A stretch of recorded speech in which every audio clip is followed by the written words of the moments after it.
All right. Good evening, everybody, and welcome to Mishnah Mastery. And tonight, we're taking the earphones out. And we are doing chapter 2 of Masechet Shabbat. Can we all hear me? Yes. Can we all see the text on the screen? We can. Well, in that case, let's get to it, Rabbosai. This perek, this chapter 2, I think everybody will be familiar with it because we say it every Friday night in shul. It is the chapter of Bameh Madlikin. So we've had weeks and weeks and weeks where we've said it, and tonight we're finally going to translate it and understand it as well. So we are talking about the types of wicks and the types of fuels that we can and cannot use on Shabbos for lighting the candles. Of course, we have to be concerned about a few things, such as whether or not it's going to have a good, strong light, and whether we're going to end up having to tilt it, and whether we're going to have to end up tweaking it to make the fire come out better and clearer. So those are the types of concerns that we have to be worried about, because we wouldn't be allowed to do that on Shabbat, as we've talked about before. So here we go with chapter 2. Bameh madlikin uvameh ein madlikin. What are we allowed to light the Shabbos candle with, and what may we not light the Shabbos candles with? So we always answer the second question first, and that is why structurally in the Mishnah, the first thing we see is ein madlikin.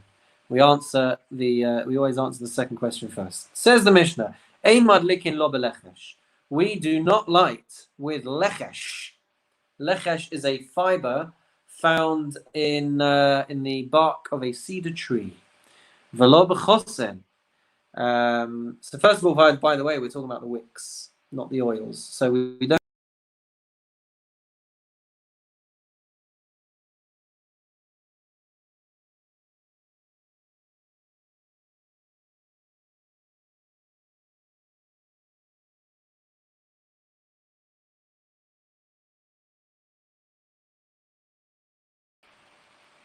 Okay, so we don't light with the fibers of a cedar tree, and we don't light b'chosen with the fibers from flax, which is unprocessed. We don't light with that either. Velo b'chalach, we don't use unprocessed silk. Velo b'psila sa'idan, and we don't use moss that has been found by a tree. Velo b'psila samidbar, and we do not use a desert wick. It says there, and it's referring to things that would be found in the desert, like lechesh that we've seen before. So we would not use these things. Velo biroka she'al panei hamayim, and we wouldn't use seaweed that you find on the face of the water.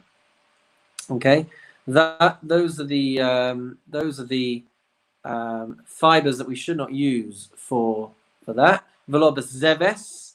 Zebes they translate here as pitch. Velo b'shava, and wax, being used as a fuel rather than as a candle. Velo b'shava. Velo b'shemen kik, which I have translated as cottonseed oil. They have translated that as castor oil. Velo b'shemen sreifa, and not with oil which is supposed to be burnt, which is oil of truma that has become tamei. So you're allowed to benefit normally, you're just not allowed to benefit from it on Shabbos and Yom Tov. So you can't use shemen sreifa that is designated for being burnt and not for any other use. Velo ba'alya, and not with fat from a tail. Velo b'chelev, and not with, they translate that as tallow.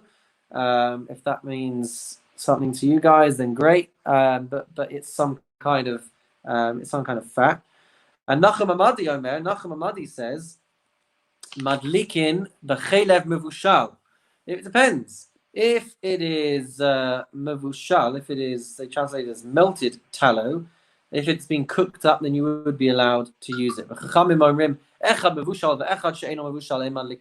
it has been cooked up or not, you are not allowed to use it for your candles on the Sabbath. Says Mishnah Base, Ein madlikin b'shemen sreifa v'yom tov. You're also not supposed to use this teruma oil that needs to be burnt, you're not allowed to use that for lighting your candles in Yom Tov, and that is because essentially it either doesn't light well or it's not going to draw the fuel well, and so you're not allowed to use it. Rabbi Yishmael Omer ein madlikin be'itran. Rabbi Yishmael says you're not allowed to light with tar mipnei kavod Shabbos, because of the honor of Shabbos. So it has a bad smell if you burn up tar. So that's not going to be a respectful thing to be having on Shabbos. But Chachamim matirim b'chol hashmanim. Chachamim do in truth permit all oils that light well, such as b'shemen shimshamin, such as sesame oil, b'shemen egozim, nut oil, b'shemen sononos, radish oil, b'shemen dagim, fish oil, b'shemen pekuos, oil that comes from, well, they've translated it gourds or pumpkins, whatever that may be, however you want to translate it. Be'itran, you'd be allowed to use tar, uvaneft, and also naphtha. Rabbi Tarfon Omer, ein madlikin ela b'shemen zayis bilvad. Rabbi Tarfon has the most stringent opinion, and he says you're only allowed to use olive oil because that is the most purest, finest, and most ideal light to use. And even though we don't paskin that you can only use that, the Gemara does conclude nonetheless that for beautifying the mitzvah, doing it in the most ideal way, olive oil is the preference. Mishnah Gimel, all things that are derivatives of a tree are forbidden to be used for a wick. So says the Mishnah, Kol hayotze min ha'etz, anything that comes from a tree, ein madlikin bo ela pishtan. You would only be allowed to use, the exception is flax. Flax is something that, well, it's a plant, but nonetheless it's referred to as a tree, and therefore you're allowed to use pishtan for your wicks, and that's the only exception. As a associated point, the Mishnah says to us as well that anything that comes from a tree cannot be defiled with tumas ohalim, which is where tumah which gets transmitted by anything that shares a roof, a shared roof with the unclean item. So none of these things will transmit tumah except for flax. Flax is able to spread and become tamei if it shares a roof space with a tamei item. Besilas habeged shekipla v'lo hivava. What about a wick from strands that have been made from clothing? Shekipla, that they have been twisted and folded up, v'lo hivava, and they have not been singed. Rabbi Eliezer Rabbi Eliezer says that it could become tamei, and therefore you should not light with it. And Rabbi Akiva Rabbi Akiva says it's had its status taken away as a beged, which is susceptible to becoming tamei and can become tamei. And therefore, because it's had its status changed, you would be able to use it for your Shabbos candles. Says the Mishnah Daled, that if a person tilts a candle, there is a potential that it's either going to become more aflame, more ignited, or that it's going to become extinguished. But what about taking oil from a wick, which is also extinguishing down the line? If you take away oil from a candle, so it will eventually go out quicker, but you are not actively causing an immediate extinguishing.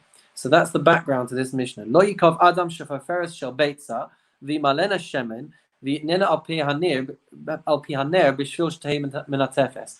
So the Mishnah says you should not pierce an eggshell, fill it with oil, and then leave it so that the oil is going to drip down. B'shvil shtei min hatefes. In order that it should drip, afilu hi shocheres, even if it was going into something that is clay, made out of earthenware, made out of clay, So even if you had pierced a clay receptacle and you were doing this, so that's the first position in the Mishnah is that you shouldn't be doing that, because the fact that the oil is coming out, it could lead people to think that you are bringing about the extinguishing of the candle. Rabbi Yehuda Matir, Rabbi Yehuda says, since you can still see the oil dripping, no one's going to think that you are taking away the oil in order to extinguish. However, if it was all attached, and this was kind of how it was supposed to work, then according to the Mishnah, it would be mutter, because it is one combined vessel, and this is essentially how it's working. Says the Mishnah, Lo yimale adam ka'ara shel shemen, you should not fill a dish with oil, v'yitnena b'tzadaner, and put it next to a candle, v'yitain rosh ha'psila b'socha, and then put an end of the wick into it, b'shvil shetehei shoeves, in order that the wick should draw the oil from one vessel and bring it over into the other thing, and in so doing, you've got a lovely, useful candle there, but you've also got a concern that you're going to end up taking it away, and that's going to speed up the rate at which it gets extinguished. So therefore, you should not do it. But again, Rabbi Yehuda says, no problem. Nobody is going to have this concern, and therefore you are allowed to do it according to Rabbi Yehuda. Says the Mishnah, Mishnah 5.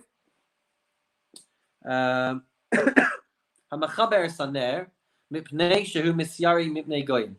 a person who puts out a candle on Shabbos because he is afraid of non-Jews in the area, mipnei listim, or is afraid of robbers seeing him at home and becoming an easy target, mipnei ruach ra, or because of an evil spirit, it would be translated as here, but what it means is that it's disturbing the person mentally so much because of the light that there is a risk to his life.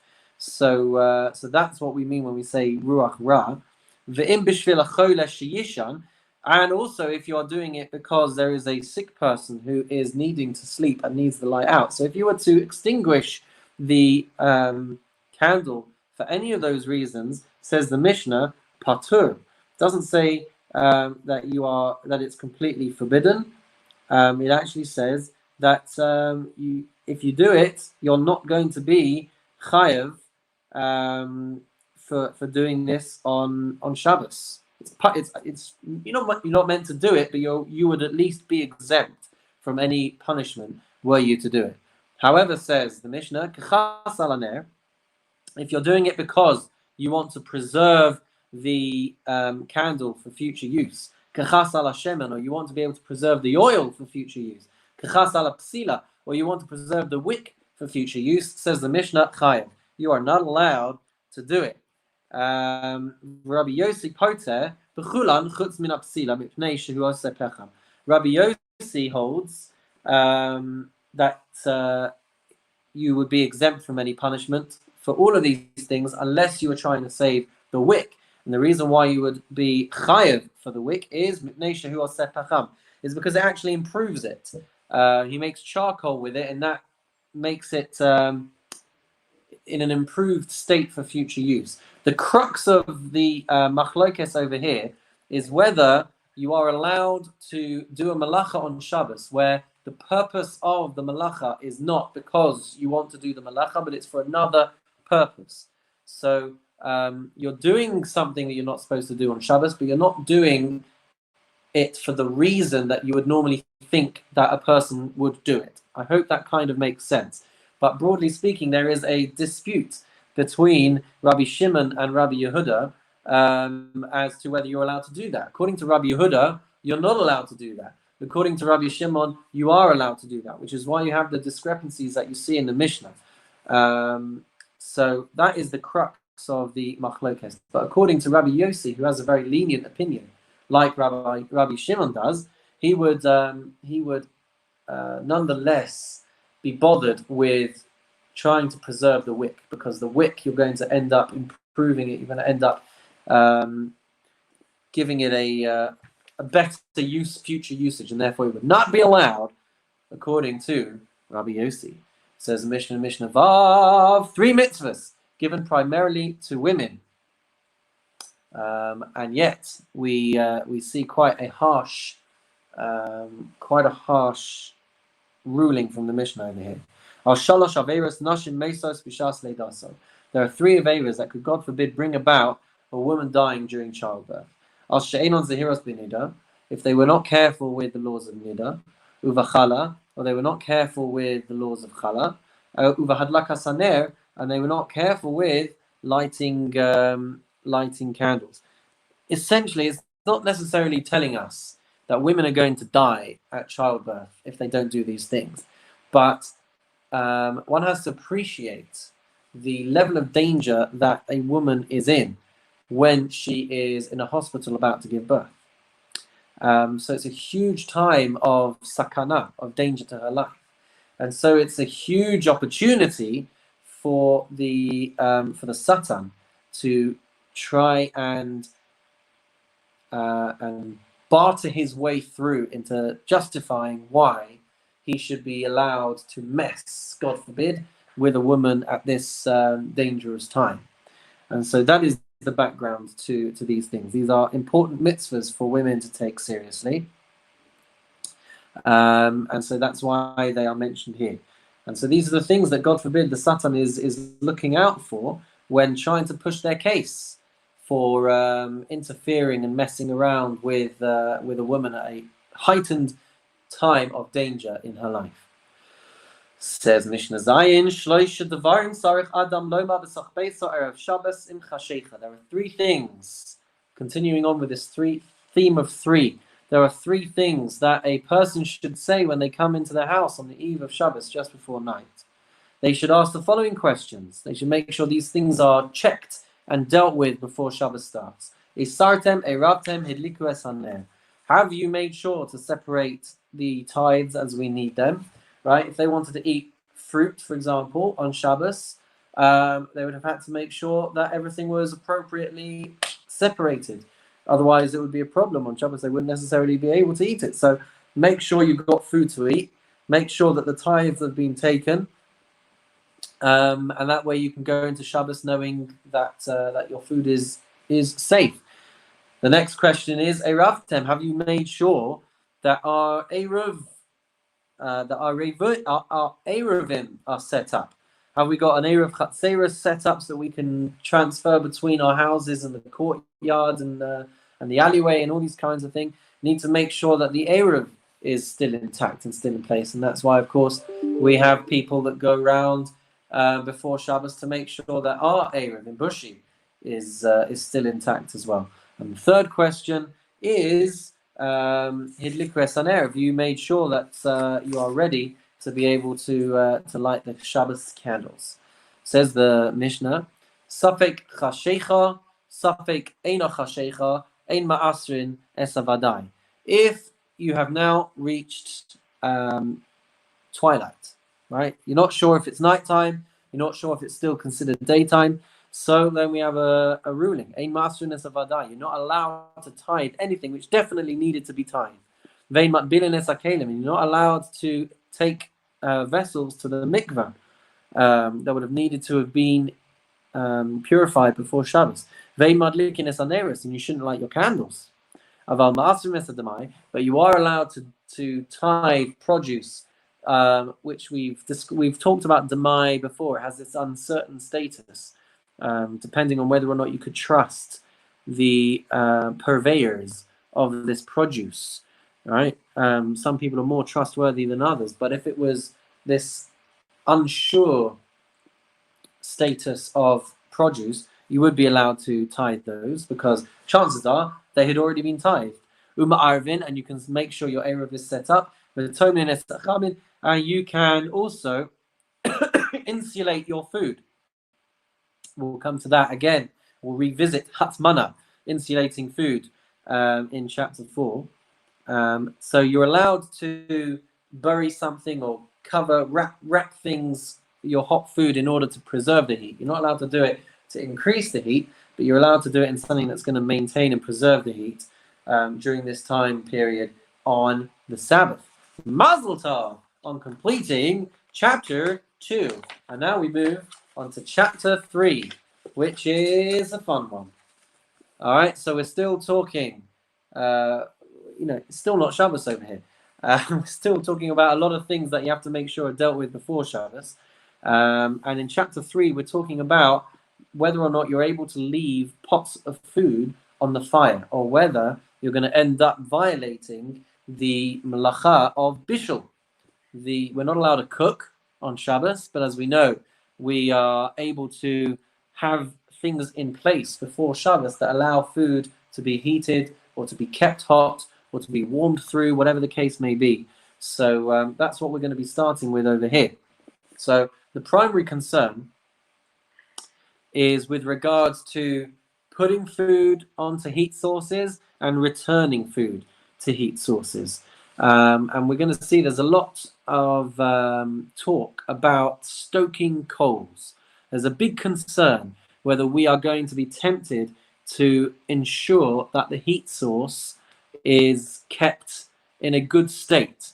And so that's going to have a lot of relevance to the things that we are allowed to put on or the things that we're not allowed to put on. It's also going to depend on the types of ovens that we are using. Give me 1 second and I'll get the illustrations. Here's one I made earlier. Right, those who are in our Daf Yomi share on Sunday will have seen this book. It's a great picture book about all of the Mishnayos for the Gemara that we for the Masechta that we are studying, and it's going to show us pictures of different ovens that they would have used. There's 3 that we need to keep in mind. One is a kira, one is a kupach, and one is a tanur. So a kira, if you imagine a kind of rectangular shaped box with 2 holes on the top, that is what a kira would look like. It had a heat source on the inside of the box. Is that coming through for everyone? Yeah, so it's a box with 2 holes on the top, and that's what you would put your pot on, and that is what a kira looked like. A kupach is basically just half of that. It's got 1 opening on the top, and a tanur. Right, so the kupach is the square. Ooh, I can't figure out which way I'm going here. Oh, there we are. Oh no, wait. There we go. So a kupach is that box with a single opening on top, and the tanur is a kind of cone-shaped oven with. The difference of the tandoor is like a tandoor, like tandoori. It's actually cooked within the oven, whereas the other 2 you cook it on top. That's true, but we've also got to keep in mind putting things on top of a tanur as well. So you're right. They would kind of stick bread, for example, on the inside of a tanur in order to bake their bread. But we're also talking about being able to put pots on top of the tanur as well. So they have different levels of intensity when it comes to the different types of ovens. So a tanur, you're right, as you said, it can cook on the inside and it can cook on the outside as well. Bread can be stuck to the inside walls, and a kira, we will see, was the kind of middle level heat intensity, and the kupach was the lowest type of intensity. So that's going to have different ramifications to the rules. All right, we're also going to see that there's different types of fuel that they could have used to heat up these different types of ovens. So they could have used things like straw, and they could have equally used things that would create coals. So that's all going to come in to play as we go through this parak. And I think I'm actually mistaken. I think the kira was the lightest one, and the kupach is the middle one. But as we go through it, we'll double check everything. All right. So here we go. Says the Mishnah in Mishnah Gimel. We've got it on the screen still, so we're doing well. Kira sikuha b'kashu b'gavava. If a kira, which is the double oven, if that has been heated with stubble or straw. Then says the Mishnah, Nosnin aleha tavshil, then you're allowed to put a dish on it. Bagefes uva eitzim, if it was heated with, I've got here olive rinds, they've got here peat. Uva eitzim, or you've used wood. So then the din is as follows: Lo yitain, you're not allowed to put anything on ad sheyigrof, or ad sheyitain esa efer. You're not allowed to put anything on until you've swept out the ashes. Swept out the coals, or you've put ashes on top of it. All right, and what that does is it's going to either sweep it out so that the heat of the oven is still there, but you're not going to be tempted to increase the heat because you've cleared away the heat source, or until you've covered it with ashes, which again, you're not going to be able to rekindle, and you're not going to be able to get the heat going anymore on Shabbos, and whatever temperature is there is going to remain for as long as it remains. But the problem that we have is whether you are going to end up trying to rekindle and increase the heat temperature of the oven on Shabbos, which you're not allowed to do. So that's the din in the Mishnah. Now, in the Gemara, by the way, the opinions are all over the place, and it's hard to keep track of, but we're focusing on the Mishnah. So, says the Mishnah, if it's straw or stubble, then you can put things on, presumably without sweeping away and covering things, because once those fuels have been consumed, there's no more stoking that you can do. But if it's things that you could stoke up, then you have to sweep them away, or you have to cover them with ashes. Beis Shammai Omrim, Beis Shammai says you're allowed to put hot water, pots of hot water onto a kira, but lo tavshil, you're not allowed to put cooked dishes onto a kira. Beis Hillel Omrim chamim v'tavshil. Beis Hillel say that you are allowed to put both hot water and also dishes of food onto this kira. Beis Shammai Omrim notlin aval lo machzirin. If the food is on this heat source, then you're allowed to take it off, but you would not be allowed to put it back on afterwards, because it would look like an act of bishul, an act of cooking. Beis Hillel say af machzirin.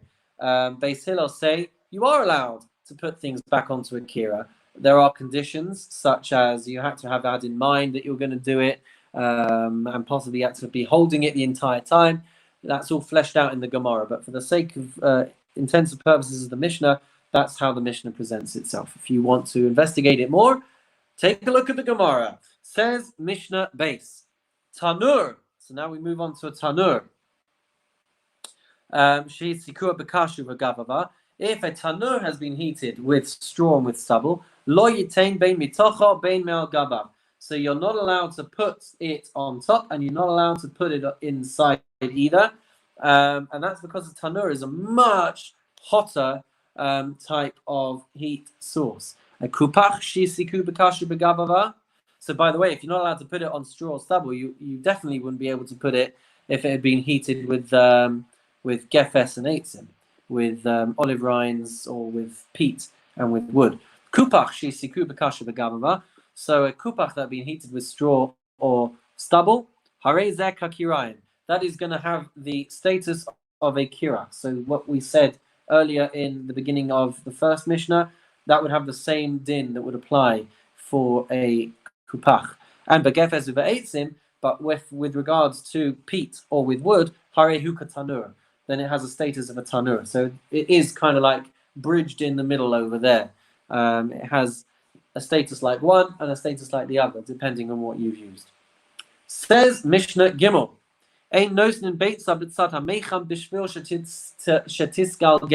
Says the Mishnah, you may not place an egg on the side of a kettle bishvil shetisgalgel, in order that it should become lightly roasted and rollable. So that would not be allowed on Shabbos. And you're not allowed to wrap it you're not allowed to break it, into a cloth. So presumably you're going to use a hot cloth or something that's been heated up, and you might want to crack your egg into that and use the heat of that to be able to cook your egg.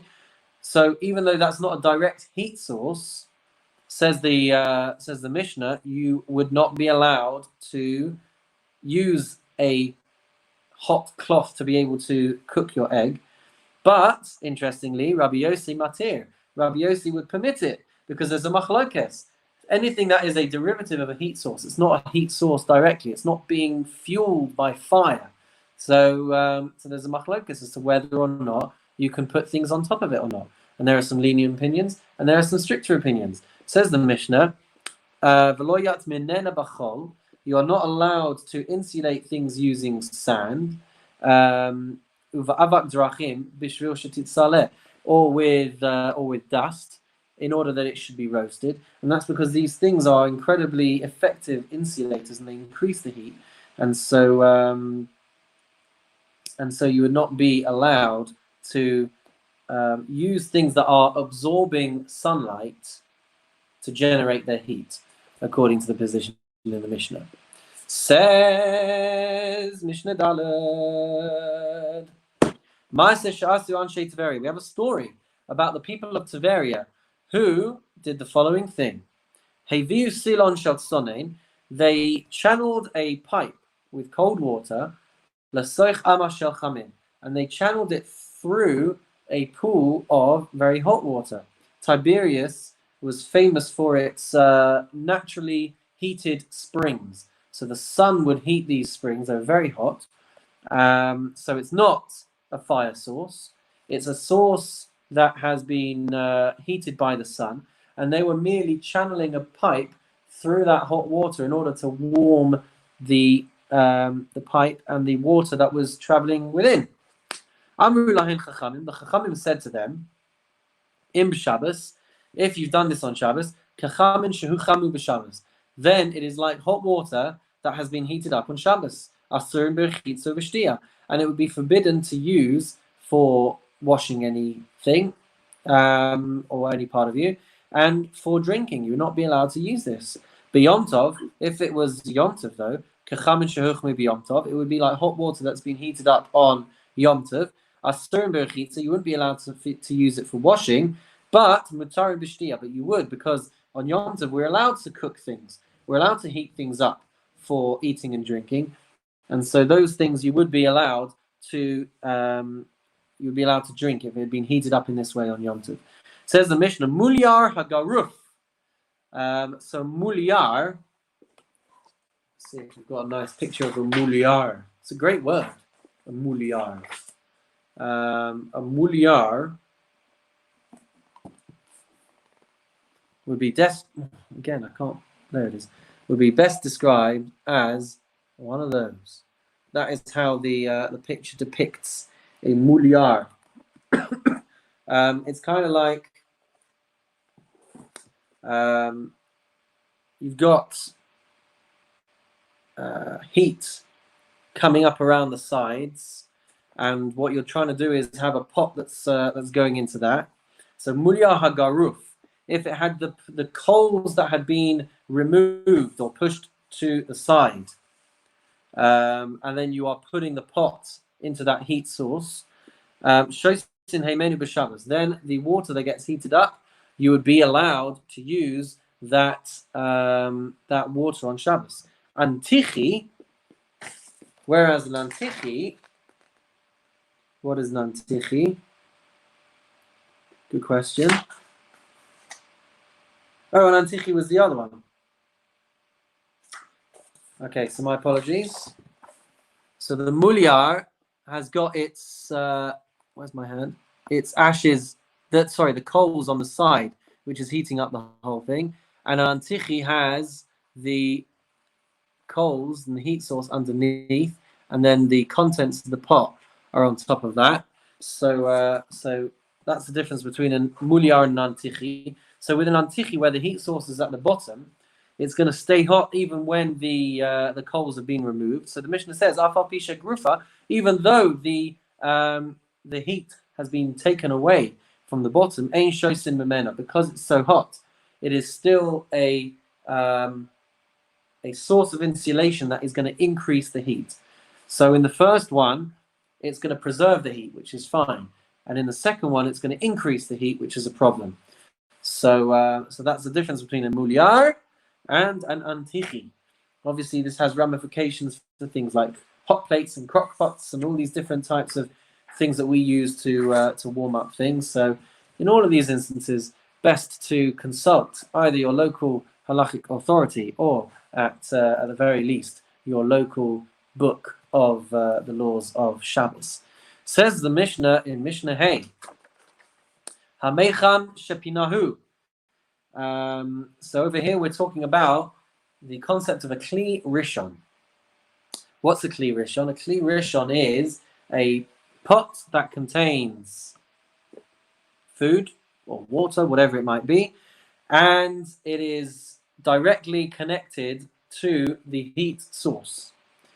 What we'll see is there's other concepts such as Kli Sheni, which is where you've taken the hot contents and put it into another colder pot. So we'll see there's differences between all these different things. But Hamecham Shapinahu, you've taken off a kettle.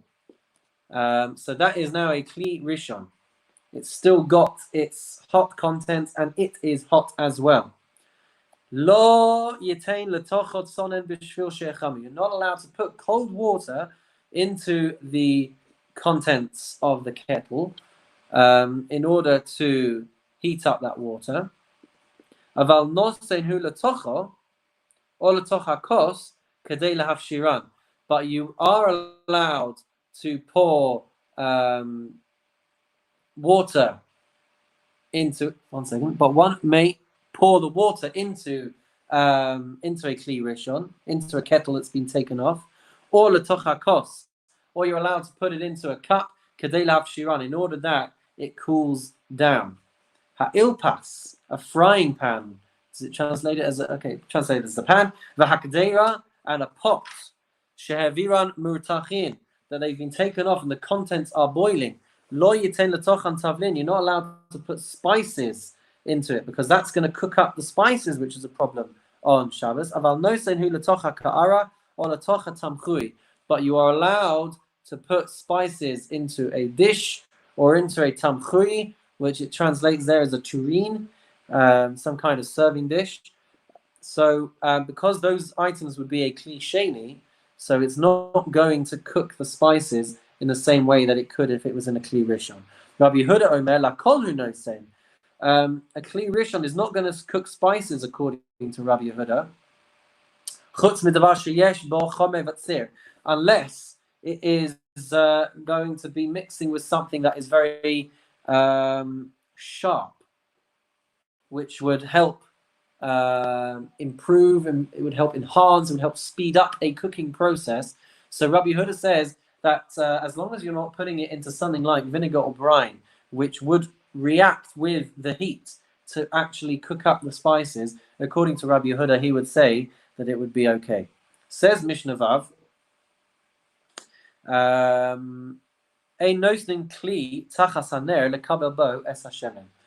you're not allowed, so we're talking now again, one second, let's just scroll down as well. We're talking again about lamps and candles.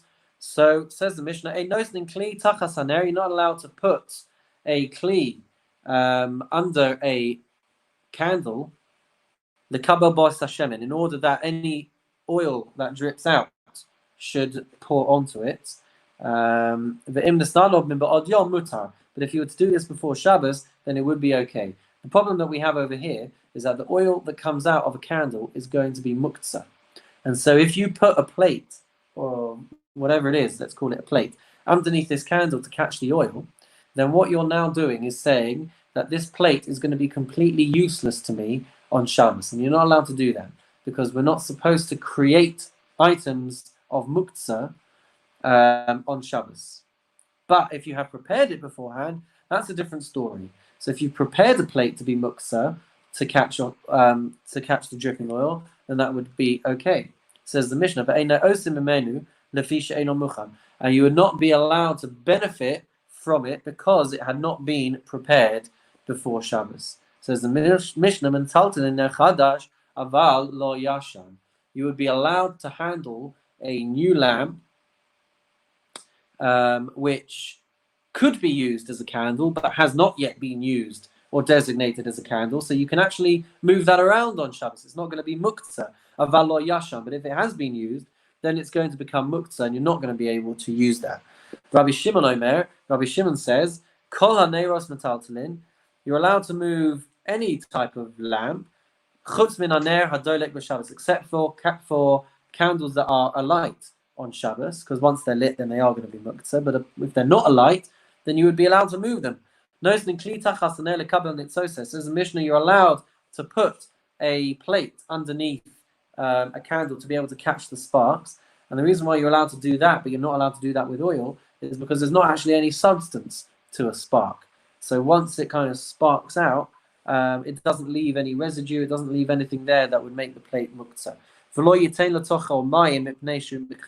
You're also not allowed to put water into a lamp in order that when the flame eventually reaches it, it will extinguish it. So if you were thinking to yourself, oh, I know what I'll do. I'll add some water on Shabbos, and that will, as soon as it reaches the water, then the candle will go out and it won't use the rest of the fuel or whatever it is you're trying to save. So you're not allowed to do that on Shabbos. Mazel tov on finishing Perek Gimel, the third Perek. If you'd like, I'd like to press on into Mishnah Daled, unless we want to pause for some questions.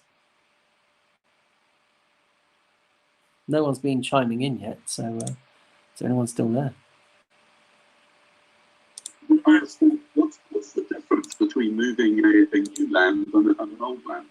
So the difference would be they would have been using earthenware lamps, which after the first time using them would leave residue and would not be particularly pleasant things to move around. And so they become muktzah machmas mius. They become muktzah on account of the fact that they're not particularly pleasant to handle on Shabbos. So before they've been used, then you'll gladly move them and whatever else. But after they've been used, they're not so pleasant to move around. So according to the din in the Mishnah, they would be muktzah. Yeah? Who is that? Martin! I know. Yes. So I wasn't here for the whole evening, but I heard the beginning of Gimel. Yeah. And I picked up on the thing about an egg being close to a boiler. You can't do that because it might cook the egg or burn the egg. Yeah. Right? Yeah. So you can't do that, no. But what about if you put an egg in a frying pan outside on Shabbat? Yeah. And you're using the heat from the sun. Can you do that? And you're using the heat from the sun to do that. Quite where we get to halacha l'maisa, I have to try and refresh my memory. But that was okay. Pardon me?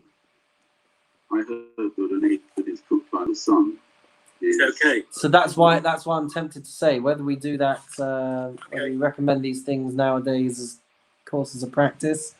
We would have to see. But anything cooked by the sun is mutter, officially. Is it? But the trouble is, what could you put it on so that it is cooked directly by the sun? Because if you're putting it into something which is getting heated by the sun, and then that thing is heating the egg, then that could be something that we are stricter about. But no, if you can fry an egg with just the sun. Pardon me? You can fry an egg with just yes, the you sun. can, but presumably it would only be allowed. I need to double check all these things, but presumably it would only be allowed if it was actually put onto something that is not also contributing to the cooking of the egg. It has to be cooked presumably exclusively by the sun. So you'd have to be putting it onto something that doesn't absorb the heat from the sun and in turn channel that into the cooking of the egg. Okay. Quite I mean, like a frying pan. Well, no, because a frying pan presumably would absorb the heat from the sun and would in turn conduct that heat into the cooking of the egg, which I think we are machmir on. But if you're putting it into something that doesn't absorb the heat of the sun, I don't know, maybe it's a different din. I need to double check all these things. Consult your local halachic authorities in all these instances. Yeah, see me after the class. But do we want to try and plow ahead with another perek, or do we want to call it there, call it a night? Keep going. Keep going. Why not? Is that Jeff?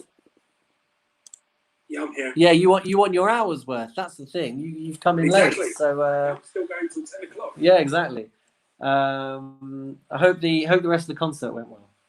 It was lovely. Okay, so Perek Dalet, we're talking about Hatmana. We're talking about wrapping pots in order to either preserve the heat or to increase the heat. So here is how Hatmana works. You're only allowed to do Hatmana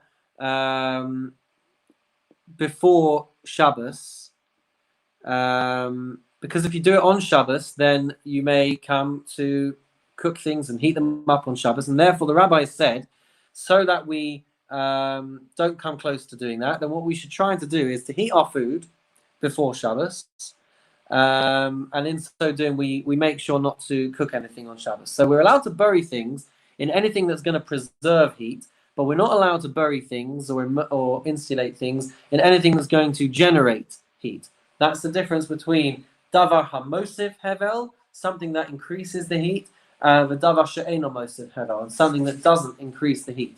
So that's, broadly speaking, the background to what we're talking about. Says the Mishnah, Bameh tonin uvameh ein tonin. What am I allowed to wrap in, insulate in, bury in? Uvameh ein tonin. What am I not allowed to? So, who remembers from Bameh Madlikin which one we'll tackle first? What you can't do. What you can't do, that's right. It's the same structure throughout. Ein tonin. You are not allowed to insulate, to wrap, to cover with lo begefes. There's that word again. With, they translated as peat. I translated as olive rinds. V'lo bezevel, not with fertilizer. V'lo bemelach, not with salt. V'lo besid, not with lime. V'lo b'chol, and not with sand. Bein lachim, bein yavation, whether they are moist, whether they are dry, because these are all things that are going to increase and cause more heat. Says the pardon? No. Lo b'teven, not with straw. V'lo b'zagin, and not with the they translated it as grape skins. I have here the leftovers from grapes, v'lo b'mochim, and not with how they translate that? They translate it as rags. I was going to say cloths. V'lo b'asavim, and not with grasses. Yeah, good, fine. Bisman shein lachim, when they are moist. Aval tonin bahem kashein yavation, but you can when they are dry. Says the Mishnah, tonin baksus ubaperis. You're allowed to bury inside clothes, garments, ubaperis, or in fruit, produce. Bekanfe yona, with the feathers of doves' wings, within a sores shel charashim, and with the sawdust of carpenters. Uvana ores shel pishtan, and with the shavings of flax, and they say thoroughly beaten flax. Rabbi Huda osa badaka umati bagasa. Rabbi Huda says it is forbidden to bury in fine flax, but you would be allowed to bury it in coarse flax. So that is Mishnah Aleph. Says Mishnah Base. Scroll down, please. Thank you very much. Says the Mishnah, Tonin Bashlachim. You are allowed to. So the background to this is we're talking about Hatmana with things which are muksa. So even though it doesn't make something muksa, it could still be used. But let's have a look at these items and see what they're doing. Tonin Bashlachim. You're allowed to cover up with hides. You'd be allowed to handle them as well and move them around because they can be used for other things. Begizet semer, you can also insulate with wool shearings, ve'ein metaltalin, but you'd not be allowed to handle those, presumably because they are not going to be of any use to you on Shabbos, because they cannot be used, I would say, exclusively for the purpose that you're using them for. You're going to end up using this wool to turn it into things, to turn it into clothes or whatever it may be. And so they've not been designated exclusively for your hatmana. They're going to be used again. And so you wouldn't be allowed to move them and handle them on Shabbos, because they would be otherwise muktzah if they're no longer being used for the purposes of hatmana. I hope that is somewhat clear. It did sound like someone was chiming in there. Yeah. I mean, wouldn't the same be true of hides? You would use them for another purpose as well, the same as with wool. So I think the hides are already in a state where you're not necessarily going to be doing more to them on any other occasion. I think they are the types of things that you would designate for use for your hatmana, and they might be utilized for other things as well, which are permissible, but you're not going to be processing them further. You're not going to be taking them away exclusively from their hatmana usage, I think, if I remember somewhat correctly. Pardon me? I'm not quite sure that I can understand that, because if you have a hide of some sort, you can always, or make quite possibly, even if it's finished, you might use it for something else, to make a shoe or a wallet or something like that, even if it has already been processed. In that case, we should investigate further into the into the Mishnah and into the Gemara to help us understand those things further. But let's see what I can see here. I'm just looking at. I've got Kahati. Yeah. It says one can because one can sit or lean on them on Shabbat. Yeah. But with wool. With wool, because they're used specifically for spinning and weaving, and for that reason they're not muktzah. Yeah. So then, presumably, though, if your intention was to here we are. process Gemara says the sages only taught that these materials may not be moved on Shabbat if they were not set aside for preserving. But if they were set aside for preserving, one may move them. So that makes more sense. Yeah. Always trust the Kahati. They're always designated, yeah. Okay, Ketzad Hu Oseh asks the Mishnah, how would this be working? No telesakisui vehein noflos, right? So we've got this problem of not handling some of these items on Shabbos. So how would you go about getting your pot out if you're not supposed to be handling these materials? Says the Mishnah, no telakisui vehein noflos. You can take off the lid so that the wool shearings fall to the side, and in so doing, then you're not handling them directly. You are handling them in an indirect fashion, and that would be allowed on Shabbos. Rabbi Elazar ben Azariah Omer. Rabbi Elazar ben Azariah says that if you lift the pot out and the surrounding wool shearings fall in, then you're not going to be able to move it around to recreate the hole to then put something back in. So what about if we're afraid that someone might move them, and that's going to result in a machlokas? I think that's what we're saying over here. Rabbi Elazar ben Azariah Omer, kupa mata al tzida v'notel, that you can tilt it onto its side so that the food can come out.